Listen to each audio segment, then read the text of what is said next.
পৌঁছয় যে সংঘর্ষের মাঝে শূন্যে গুলিও চালানোর অভিযোগ। খোঁজ আর এবার নজর রাখবো ক্রিকেটকে ঘিরে একেবারে তুলকালাম পরিস্থিতি। খেলাকে কেন্দ্র করে দুপক্ষের মধ্যে বিবাদ, আর সেই বিবাদ থেকে সংঘর্ষ এমন পর্যায়ে পৌঁছয় যে সংঘর্ষের মাঝে শূন্যে গুলিও চালানোর অভিযোগ। আসানসোলের কুলটির বরাকরের এই ঘটনা।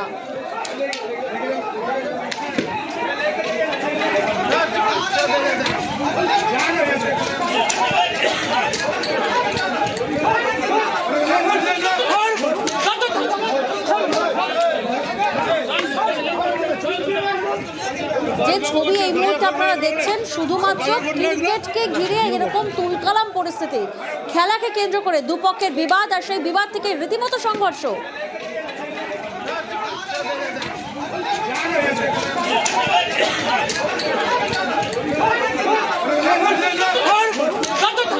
দীপক প্রতিনিধি আমাদের সঙ্গে রয়েছেন, সরাসরি দীপকের থেকে জানবো। দীপক, কি এমন হয়েছিল যে এরকম তুলকালাম পরিস্থিতি, বিবাদ, সংঘর্ষ, গুলি পর্যন্ত চললো?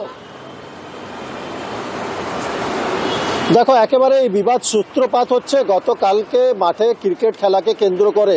যদিও গতকাল বিকেলেই এই বিবাদের মীমাংসা করে নেওয়া হয়, দুপক্ষে বসে এই বিবাদ মিটিয়ে নেয়, কিন্তু আজ সকাল থেকে নতুন করে উত্তপ্ত হতে থাকে দুই পাড়া।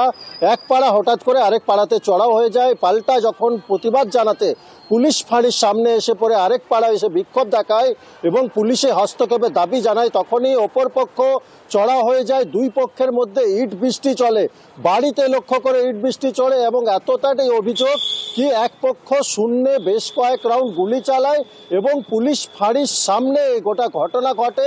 এরপরই ঘটনাস্থলে বিশাল পুলিশ বাহিনী নামিয়ে পরিস্থিতি নিয়ন্ত্রণ করতে হয়েছে। ইতিমধ্যে এই ঘটনার সঙ্গে জড়িত বেশ কয়েকজনকে কুলটি থানার পুলিশ আটক করে জিজ্ঞাসাবাদ শুরু করেছে এবং তদন্ত এগিয়ে নিয়ে যাচ্ছে। নতুন করে উত্তেজনা না ছড়ায় তা সেই ক্ষেত্রে পুলিশ মোতায়েন করা হয়েছে এবং যেভাবে স্থানীয় মানুষরা পুলিশ ফাঁড়ির সামনে ভিড় জমিয়েছিল এবং ইট পাটকেল ছুটছিল একের পর এক পক্ষকে, তাতেই কিন্তু পুলিশ মৃদু লাঠি চার্জ করে পরিস্থিতি নিয়ন্ত্রণে এনেছে।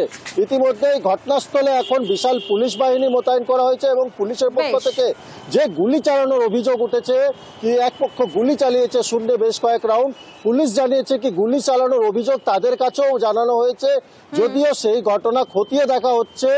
ঘটনাস্থল থেকে দুটি খালি কার্তুজ উদ্ধার করেছে পুলিশ এবং তদন্ত এগিয়ে নিয়েছে। পুলিশের প্রথম উদ্দেশ্য হচ্ছে কি নতুন করে উত্তপ্ত আবার না হয়ে পড়ে বরাকর। কারণ হচ্ছে যেভাবে বরাকর বাজারে ব্যস্ততম রাস্তার মধ্যে পুলিশ ফাঁড়ি রোডে এই সংঘর্ষের ঘটনা ছড়িয়ে পড়ে, তাতেই পুলিশের একটা প্রথম কাজ হচ্ছে কি নতুন করে আবার সংঘর্ষ যেন না ছড়িয়ে পড়ে বরাকর অঞ্চলে।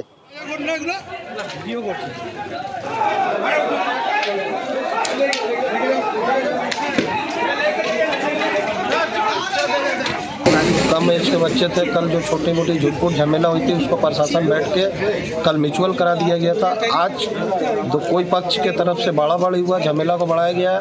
मैं प्रशासन से विनती करता हूँ कोई भी राउडी किस्म का कार्य करे उस पर सख्त से सख्त कानूनी कार्रवाई की जाए। শনিবার রাতে পোলেরহাট, রবিবার সকালে শানপুকুর।